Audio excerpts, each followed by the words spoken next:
Hey everybody, I'm Amy from BodyFit by Amy, and this is the Be Where You Are Today podcast, where we connect with professionals in the fitness and nutrition space so we can help you wherever you are in your journey. Today, I am joined again by Vivian Skemper, our registered dietitian nutritionist. She works with us. She is part of our small but mighty team of 3. She is our resident nutrition expert in all things BodyFit by Amy, but specifically in the BodyFit Athletic Club.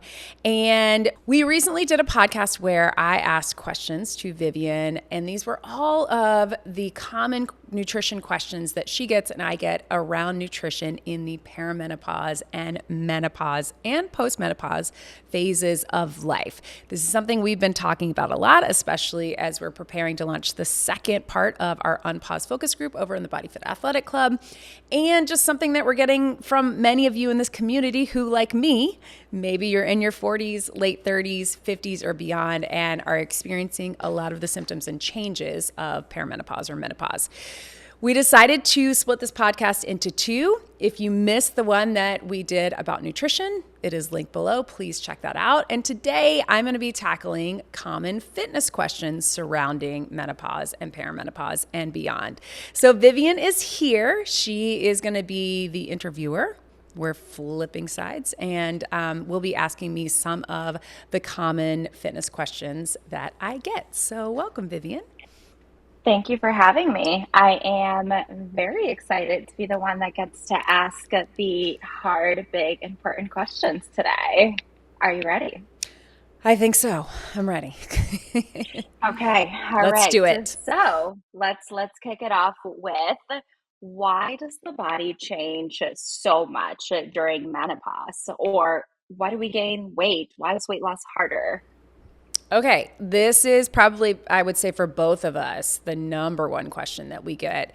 Why do I experience weight gain? Why does my body composition seem to change? Why am I doing all of the things that I have been doing? Maybe you're somebody who has consistently worked out and feels you're on top of your nutrition, and all of a sudden our bodies start to change even though our lifestyle is not really changing. And this is due to hormonal shifts, and mostly as hormones are declining. So we're seeing a shift in those ratios, and then as we get closer to menopause and all those years leading up, we start to see a decline in things like estrogen, progesterone, even testosterone, and we see some fluctuations in things like cortisol. So it really is our hormone levels, especially the estrogen and progesterone, that are changing, that are causing these shifts or changes in our body. So a lot of people, something that I've heard a lot as a trainer is, oh, it's like I hit 40 and all of a sudden I was gaining weight, or I'm in my mid 40s, late 40s, or into my 50s, and I'm seeing so much more fat around my belly that I didn't have before. What is changing? And that is because of these hormones. So when we think about estrogen, and we talked about this in the podcast I just did with Vivian on nutrition, but menopause by definition is that one day when you've gone a full year without a period. So menopause is really just that one day. We talk about it very broadly. Post-menopause is everything after that, and perimenopause is 7 to 10 years before that. So I'm 44. I'm right in that range. The last couple of years, I've experienced a lot of these shifts, and it can be very different depending on where you are and how your body is changing. But the biggest thing we're seeing is estrogen, which is produced by the ovaries, that and also regulates our menstrual cycle. It also is what supports our bone health and supports our lean muscle mass, right? It's what helps regulate our insulin. So as we're starting to lose that, we're going to see a change. We're going to see less of that lean muscle. We're going to see a little bit more of that accumulated body fat. They start to fluctuate, and then they start to gradually decline. We're seeing the same thing with progesterone. As that happens, we're seeing, it's our metabolism is slowing a bit, right? So all of these things are things that we can address in our fitness journey, but we do need to get specific about it. So I think the main thing that I want to say, one, is that we're going to be talking about all of this very specifically in our Unpause focus group that's coming up in the BodyFit Athletic Club, really diving deep into the hormonal changes and what we can be doing with our workouts. But also, I think it's also recognizing that I know many of us have been told this is part of being a woman, or there is a subset of trainers going around the internet that primarily men, I'll just point out, but have this sort of work harder. You can't blame it on your hormones. You can't, maybe you just need to be doing more in your workouts. Maybe you need to be. That drives me crazy because one, it is hormones. It is what's happening in our bodies. This is not coming out of nowhere, and it's certainly not because you are sitting around being lazy. Even if you're not someone who works out or feels like you could make some lifestyle changes, there is a real hormonal component that is happening. So I think one of the things that we focus on, Vivian and I, in the BodyFit Athletic Club, but here at BodyFit by Amy in general, is not making it about the extremes, not making it about you have to do this and never do this, you have to eat only this and never do this. We want to give you the tools to make it fit into your lifestyle, make it attainable, sustainable, accessible, and allow you to have a really good quality of life. So there are certainly a lot of things we can do on the fitness side for that, but recognizing that it is the hormone fluctuations, the ratios changing, the hormones declining is a really big part of addressing perimenopause and menopause.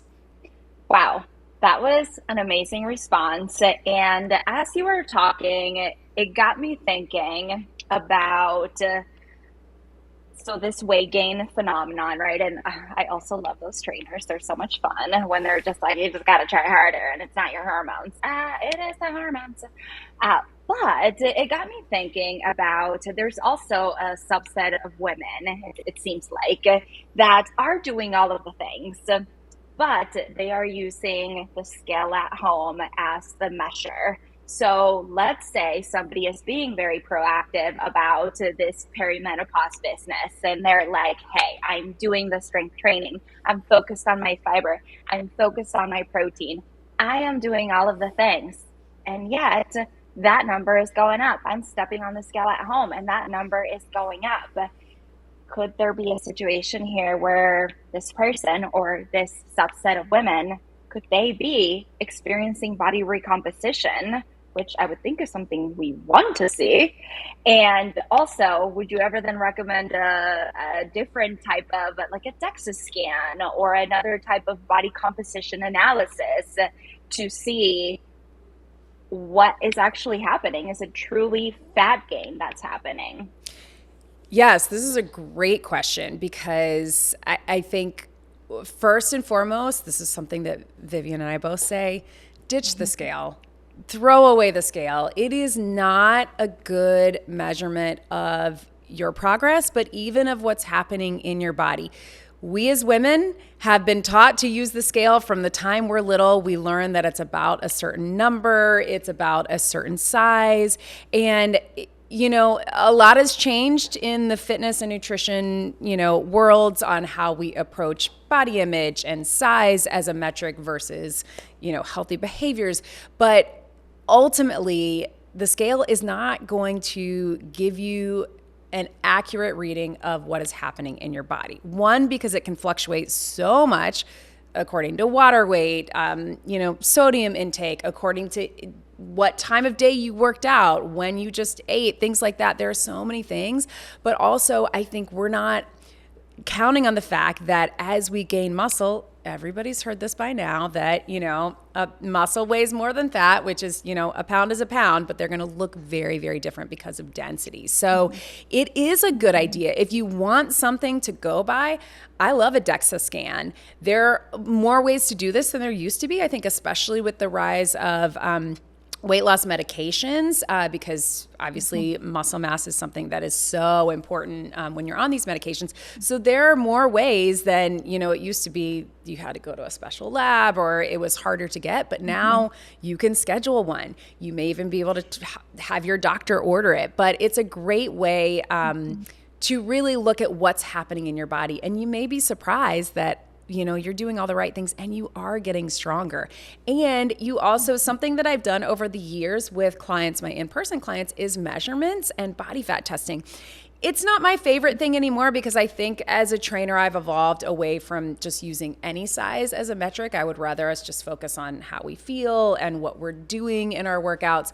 However, it has always been a more accurate way to track progress. And I've had clients, see the number go up on the scale, but see their measurements go down, see their body fat go down. So if you're someone who really wants to, against these professionals' advice, be focused on how things are changing, certainly a DEXA scan or getting body fat testing, or even just good old-fashioned measurements are a better way to do it. I think the DEXA scans are really good at really telling you what's going on. So, and sometimes it's a good indicator of, again, things that we're talking about, and I'll be talking about very specifically with perimenopause and menopause, is that you may be lifting heavy or doing the workouts that you have been doing or challenging yourself, but your body is maybe not responding in the same way, and we need to change something. And sometimes that's in your strength training, sometimes that's in your cardio, sometimes that's in your nutrition, in your diet, but it may not be a matter of you're not working hard enough. It may just be getting more specific or changing a variable. So those scans can be great. I love them if you have the opportunity. It's a good metric. And I also just we both encourage you to try to ditch the scale, to try to get away from the numbers, as hard as it is, because it's been ingrained in us. Diet culture has taught us that's the important thing. It's not. It's not the important thing. So there's so many other metrics that are a better indicator of our fitness, of our overall health. And those are different things that we're going to be talking about in Unpause. So great question. Please throw away your scale. Yeah. Yeah. Okay. Amazing. So you kind of hinted at it a little bit when you talked about the DEXA scan specifically, with maybe it can be helpful to tell us something about the types of exercise routines that we're following, and do we need to change something? Which brings us to our next question. What types of exercise are best for perimenopause and menopause? Ooh, this is right. This is the other magic question that we get a lot. Certainly, moving your body is important no matter what stage you're in. And if you know me, which a lot of people in this community have been around for a long time, you know that I support any and all movement, right? And I want you to find joy in your movement. I want you to find things that you like, that you don't hate. So all movement is good movement. I want to start with that, because I think, again, what we see in the social media world of menopause and perimenopause, there are a lot of extremes. There are a lot of never do this, always do this. And that's not my style. If you know me, you know that. But there are some very specific things that we want to focus on as we age, and especially in perimenopause and menopause. As we just talked about, when estrogen and progesterone are declining, we can't rely on that, which those are the things, and testosterone, that are our primary, muscle builders, right? That's what is helping us put on lean mass, maintain lean mass, as well as bone density, things like that. Things are starting to go down. We have to remind our body that we're still working hard and we want to create change, right? So strength training, if you're not already doing it, again, if you're here, if you've been with me a while, you probably are, but if you're not already doing it, you absolutely should start doing it. And again, there are many ways to do it. It does not mean you have to join a gym. It does not mean that you have to, go to a class that you hate. There can be a lot of ways to get it in. But we need to prioritize strength training, resistance training, and we need to go heavy. So those, there's a place for all types of movement, but those Pilates classes with our 3-pound weights, Zumba, things that we love that are super fun, that's not going to create the same stimulus, the same change that we get from heavy lifting. So if you are someone who has been pretty comfortable with your 5 or 10-pound weights, or, you really love body weight workouts and you're feeling challenged, it may be time to step it up. So it's that thing of, again, all movement is good movement, But if you're coming to me and asking my advice as a trainer and saying, well, I'm seeing these body composition changes. I'm seeing, my clothes not feel the same way. I'm seeing that I'm not feeling as good. I'm not feeling as strong. We need to change something, right? And strength training for sure needs to be the priority, and we need to go heavy. Now, having said that, something that we've been talking about in the BodyFit Athletic Club, we're currently in a program called Flex. We did a program called Stronger Every Week. And every week of those programs, as it will be with our Unpause, is focused on a different way of getting progressive overload. You can go heavier without actually having to go heavier. You can increase the demand on your muscles without having to buy a whole gym's worth of weights. So those are things that we're going to talk about. There's time under tension, there's isometrics, there's different formats and ways to train that will get that heavy effect, but you do need to be challenging your body in a heavy way. Along with that, we also need cardiovascular training. We need endurance training. We need to be putting stress, intentional stress, the good stress, on our heart, on our lungs, and we need to be specific about what and how we do that. So a lot of people, I think it's very common right now, and I love this. I used to teach a lot of these classes, are used to sort of the hour-long or the 45-minute HIIT class that's maybe a combination of strength and cardio, and I love those. As we get into perimenopause and in menopause, that's not the most effective thing for us. It will be getting more specific, but less is more. Quality over quantity. So our strength training sessions, thoughtfully designed, getting all of our major muscle groups and our principal movement patterns, the things that we're doing in everyday life, going heavy with it. And then when it comes to our cardio, getting high intensity interval training, something that's called sprint interval training, sit, so hit and sit, but in short bouts. I think, again, diet culture has taught us we need 45-minute runs on the treadmill, or we need that, 60-minute cycling ride. And that stuff is just not going to be as effective in this time of life. And really, it's just going to put us in a chronic state of fatigue. It's going to make recovery harder. And as we'll talk about, recovery is already harder as we're starting to see those declines in certain hormones. So getting specific about our cardio training, shorter bouts, but higher intensity, even some sprint interval, longer recovery, which is something I think a lot of us get a little uncomfortable with because, again, we've been taught always be burning calories, always keep your heart rate up. That's just not going to cut it at this phase. Really, a lot of that is shifting in general when it comes to how we approach recovery and rest intervals and rest days, things like that. But especially as our hormones are changing, we need a polarizing effect. We need highs and lows, peaks and valleys. We need it to be intense, but not super long bouts. So when it comes to strength training, going heavy, progressive overload. When it comes to cardio, getting high intensity interval training and sprint interval training.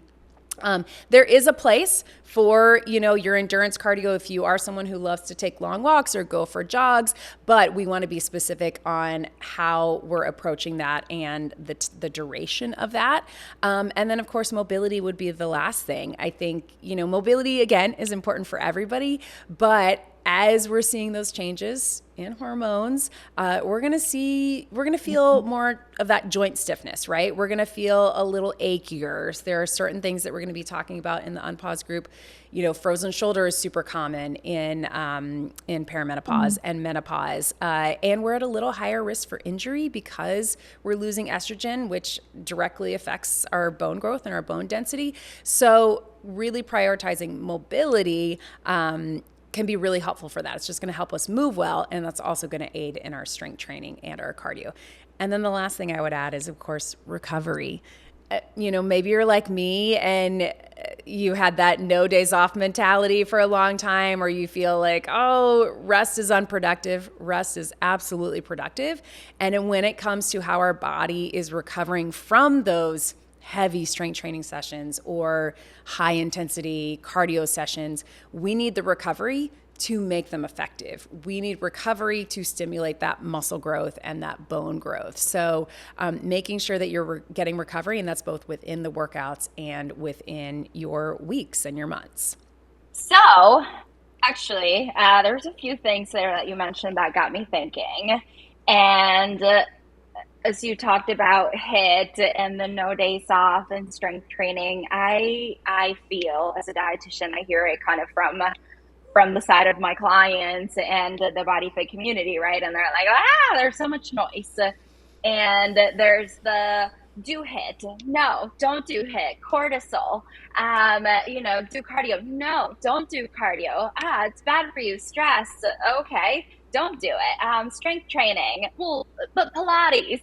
And so there's so much noise around that, and I think you did an amazing job of just kind of breaking it down. And really, what I heard there is just sort of like the core basics, right? Let's focus Yeah. on that mobility, on that recovery, and on lifting heavy, which I think is something that we just need to hear over and over again, because I certainly didn't hear that for most of my life. No. Probably not until really maybe the last 10 years, if that. But Yeah. for the most part, right, it's like, oh, no, no, no, don't lift anything too heavy or you'll get Right. too bulky. So such an important point there. But there is something that we just hear about all the time. I feel like I hear it all the time, and I'm just like, what is this? Zone 2 cardio. What is the deal with the zone 2 cardio? And actually, one of our members asked this: should I be focusing on low impact zone 2 cardio or HIT or both? What is the answer? What is the zone Yeah. 2 cardio? I It's, know. So zone two cardio, when we talk about, just to kind of define it, when we talk about heart rate training zones. So a lot of us have our smartwatches, and some of them have a 5 heart rate training zone. So 5 zones, zones 1, 2, 3, 4, and 5. Sometimes it's broken down to 1, 2, and 3. Sometimes we describe them by color. The green zone is that 1 and 2. So we hear about green zone cardio, and we're getting up into orange and red. So it's depending on where you're looking, it's defined in a lot of different ways. But I think zone 2 is probably the most common. And that is usually a lower intensity, lower impact cardio. So think a walk or a cycling ride, but not getting your heart rate up too high. Keeping your heart rate in a zone that you can carry on a conversation, that it feels slightly challenging, but not overly challenging, right? In the social media world, there's a lot of talk about this, and a lot of people who are, getting way more clicks and views than I am, because they're, the tagline of their video is, I stopped doing HIT and started doing this. And, then you click on it and I started doing zone 2 cardio, and everything changes in perimenopause. No more HIT in perimenopause. No more zone 2. We have to have HIT. So there's a lot of back and forth. What I would say is there is certainly a place for both. Something that we talk about is, again, that polarizing effect, having the highs be high and the lows be low, right? The in between is where our body gets a little confused, where we tend to see, getting overly fatigued. And that's both within the workout, again, those hour-long HIT classes, and being, just not really getting the most out of the high intensity intervals because we're not getting the recovery, right? So having a place for both, where again, they can be their own thing. So not having our body be in a constant state of that fight or flight, when we talk about adrenaline and those hormones, having, again, the highs, we really feel it. Our body recognizes it. That is that external stimulus that we need to tell our body to respond when we can't rely on the hormones to do it. And then having the lows be exactly that, be your additional cardio. We talk all the time in the BodyFit Athletic Club, both with Vivian and I, about NEAT, non-exercise activity thermogenesis. So all of your activity that you're getting aside from your intentional workouts, really, really beneficial when we talk about sort of your overall health and your overall energy expenditure. But we don't want our body to be confused on which is which, right? So making sure that your workouts are not too hard to be easy and too easy to be hard, if that makes sense, right? So we want those strength training sessions. We want to go heavy. We want to be intentional. We want enough recovery in between our circuits and our sets that we can go heavy the next time around, because I'm sure everybody's experienced this. I know you and I have, in a class where you're pushing, but by the time you get to that third set, because you've been going, you don't have the gas in the tank to lift those 20s, so you're going to have to drop down. What's more effective is maybe to have a longer recovery, maybe to only do 2 sets, but focus on going heavy. Maybe we're not aiming for our regular 12 reps and we go for 6 or 8, but we're able to go heavy. So finding the balance in that. But when it comes to bring it back around to zone 2, now I'm talking about strength training, but that zone 2 cardio absolutely is beneficial, but you need to think of it as your active recovery days, right? And you certainly don't need to abandon HIIT or sit. And I think that's the thing that I see a lot on social media is people are like, I'm not supposed to do HIIT. It's going to raise my cortisol. I'm going to talk really in depth about cortisol, and so is Vivian in our Unpause focus group, because it is such a buzzword. There is so much confusion around it. And I think when it comes to exercise, people think about, well, exercise raises our cortisol level. Yes, absolutely. It is stress. We are putting intentional stress in our body with exercise, but it is short term, and it is to get our body to respond. When we talk about cortisol increasing belly fat or having long-term health effects, it's that sustained cortisol level. It's being overly stressed, not getting enough sleep, having stress in our everyday life. And it can happen from exercise if, again, we're in that high state for long periods of time and our body really doesn't know, am I going hard? Am I resting? Am I, what's happening? But in general, cortisol is not a bad thing when it comes to exercise. It gets such a bad rap, but we want to put stress on our bodies in order to get our bodies to respond. The important thing about how we approach cortisol and exercise is, 1, making sure we're getting enough recovery, and 1, making sure they're shorter, very specific intervals. So zone 2 cardio absolutely has its place. I love it. I love going for a long walk. I love getting, some type of cardio that is not going to feel super stressful or, make me be sweating like I am in a lot of other workouts. And we also need some higher intensity, shorter intervals and some sprint intervals to stimulate that other part of our body, those short intervals to really create that adaptive change through the stress. So both are good. Both are important, both have their place, but I know there's a lot of confusion. You don't have to abandon one for the other or vice versa. They both have a place. We just want to be specific about it. Amazing. So that brings me to the last question that we received. And it's also connected, right? There's so much. Is it the zone 2 cardio? Is it the strength training? Is it the HIIT? No HIIT? Yes, HIIT. It's the cortisol. And then something that has definitely sprung up, and I see it everywhere now. I am at the grocery store, I am out for a walk, and it is the weighted vests. Yes. I have seen women walking with their little pack, and what is the deal? They are everywhere. It's blowing up. I mean, do I need one? Do I need to go get one right now? Yeah. What is the deal? What is it for? Is it for bone density? Is it for gaining muscle? Is it for what exactly? Yeah, so the weighted vest is very trendy right now. Everybody is promoting it. Everybody has a discount code. I probably get daily emails from some company wanting me to promote theirs. Don't get me wrong. Like I said, all movement is good movement. And especially for someone, there is a certain set of the population who didn't grow up with strength training, our moms, our grandmothers who didn't grow up with strength training as the norm.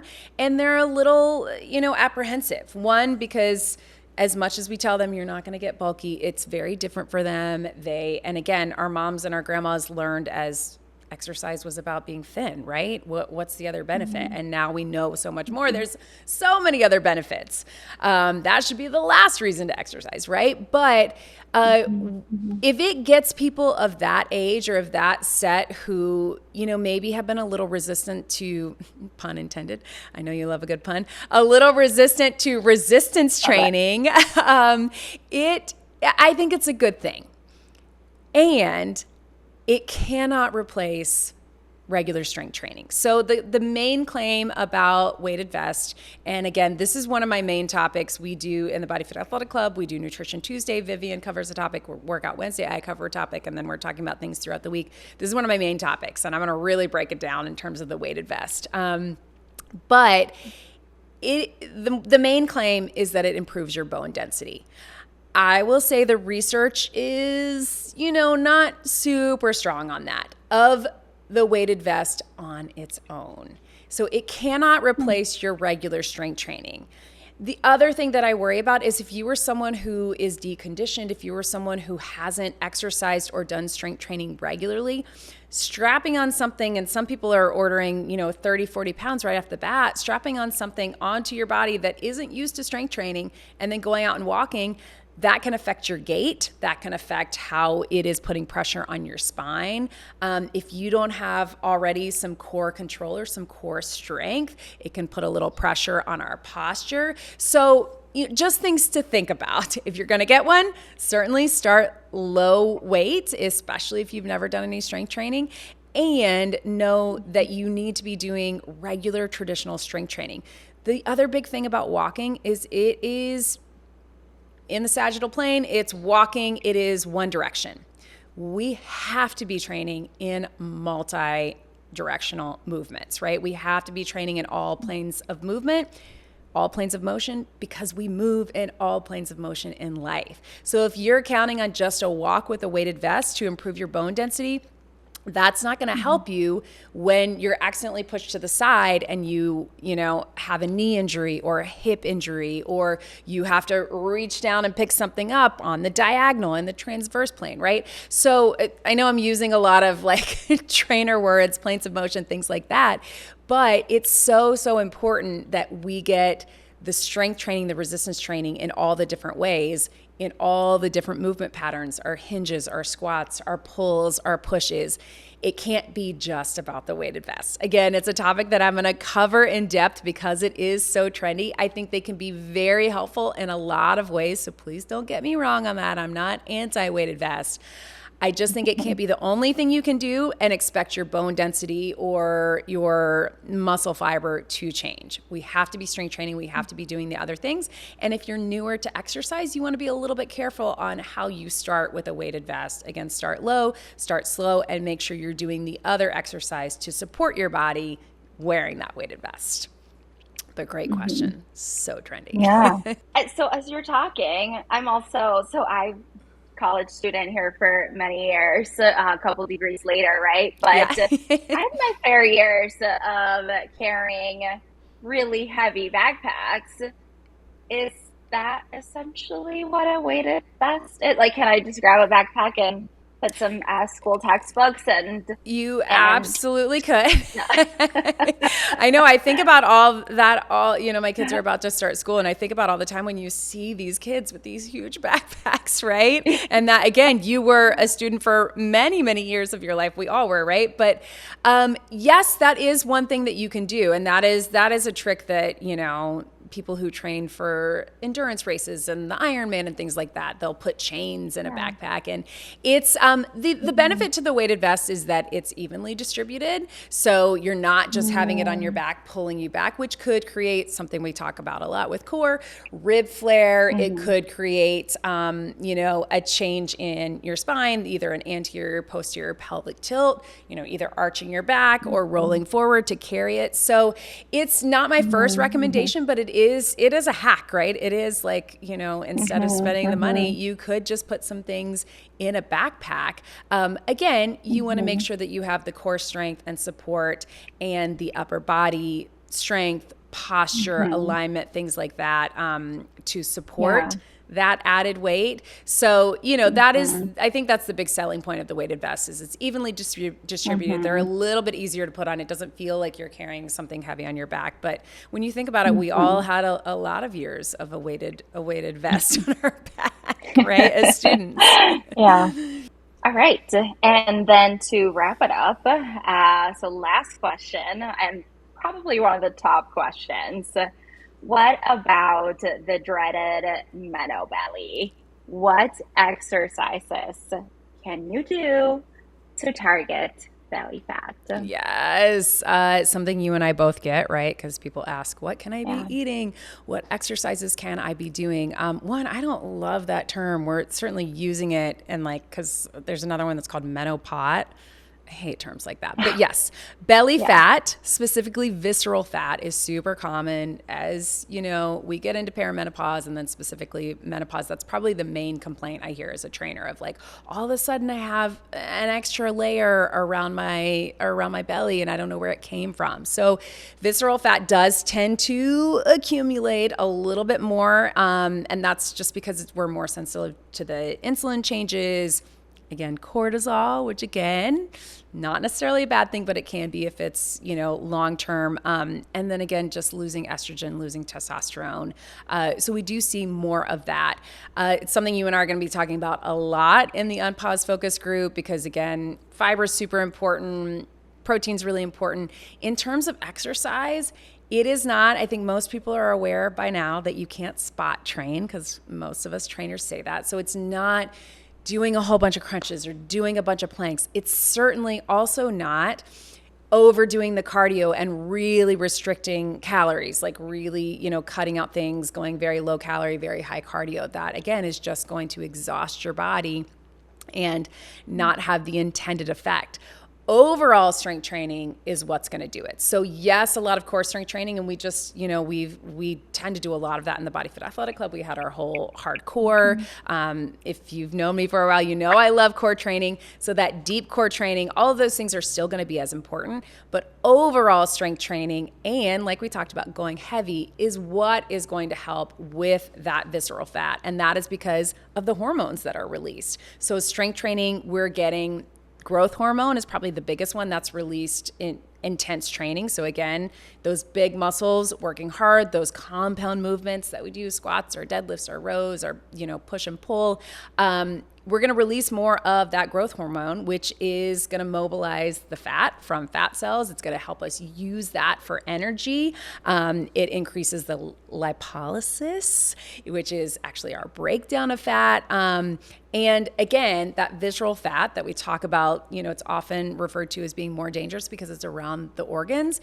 It's not just targeting that. It's going to be the overall muscle fiber that you're developing through the hormones that are released during strength training. So growth hormone, epinephrine, norepinephrine. So epinephrine is our adrenaline, something that we also talk about a lot. And then again, that cortisol, right? I know we talk about it as it pertains to increasing belly fat. Again, long-term, over high levels from stress, from a lot of things. But when it comes to exercise, we're getting those short bursts, right?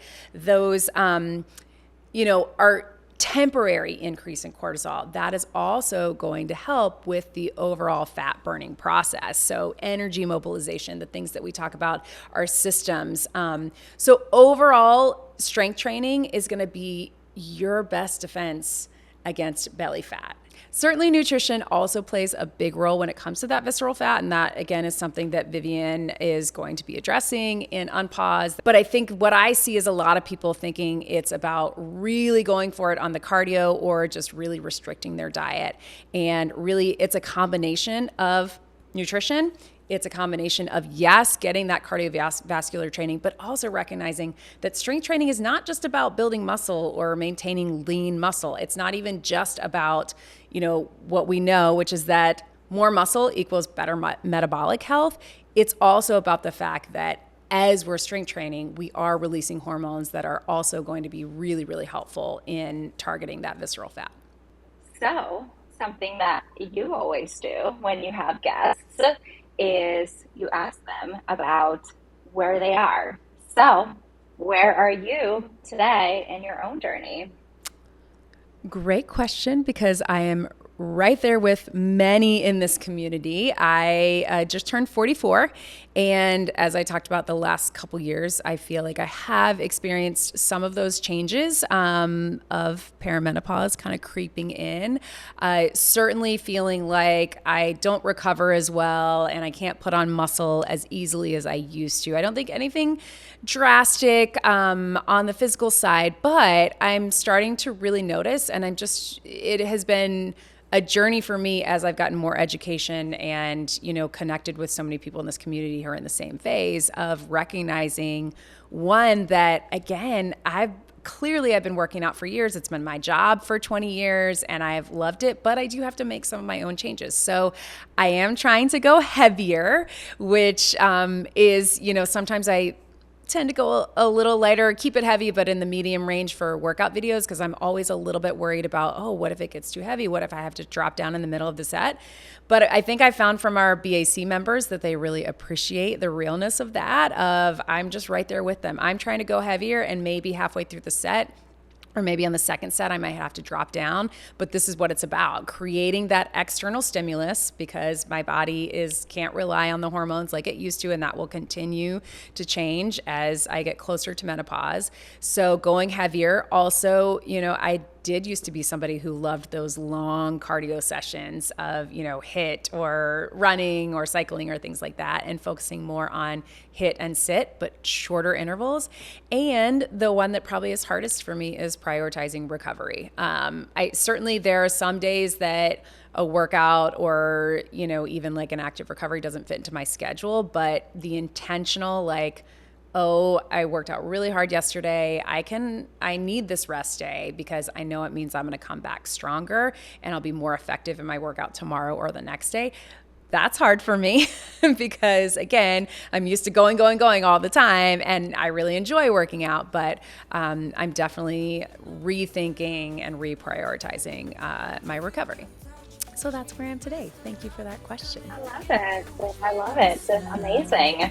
Well, thank you for letting me host. Thank you. Unfortunately, since I do not host this podcast all the time, I am not going to be the one to close it. So I am going to give the microphone back to you. Oh, well, thank you so much for being here. I like having you as a host. Great. Well, thanks everybody. Thank you all for being here. And I'm Amy, reminding you to show up, keep moving, and be where you are today.